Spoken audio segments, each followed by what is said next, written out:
তাহলে বেরোনো যাক। আর এখান থেকে কিন্তু আমরা বেরিয়ে কিন্তু টোটোতে উঠে কিন্তু ডাইরেক্ট স্টেশনে যাব।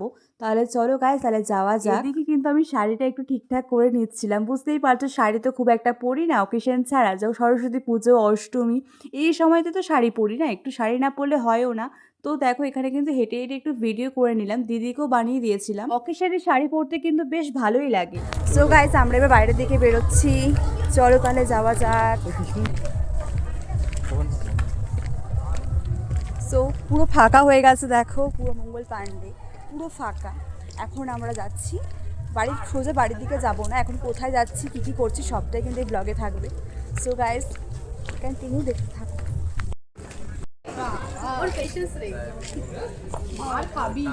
এখানটাতে বেশ ভালো আসছে, একটা ভিডিও করাতে দেখতেই পেলে দিদি বলেই দিল ভালো আসছে বলে ভিডিও বানিয়ে দিয়ে ওকে একটু ভিডিও কিন্তু বানিয়ে দিলাম। বেশ ভালো লাগছে এখানটা ভিডিও বানাতে। শুধু আমি একা নই গাইস, আমি আর দিদি দুজন ভিডিও কিন্তু বানিয়ে নিল।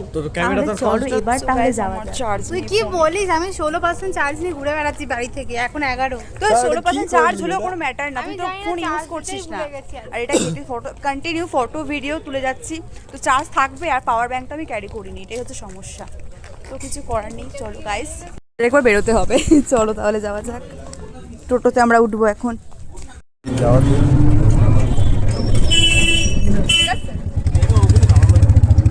যাচ্ছি তাহলে দি। ও ওয়াও, কি বিউটিফুল লাগছে তোকে।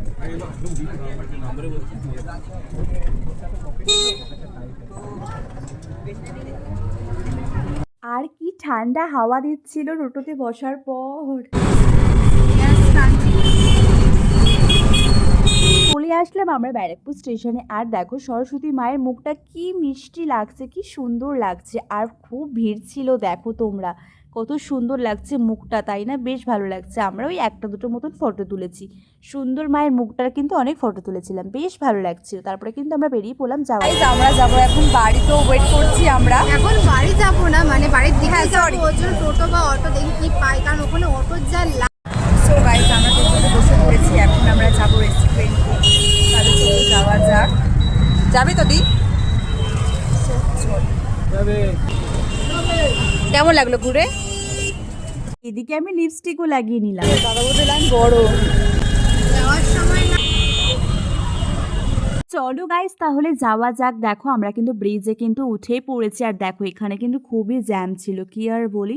তো অনেকক্ষণ কিন্তু আমরা এখানে ওয়েটই করে যাচ্ছিলাম। সো চলো বকবক করতে করতে দেখো আমরা কিন্তু চলে এসেছি যমুনা রেস্টুরেন্টে।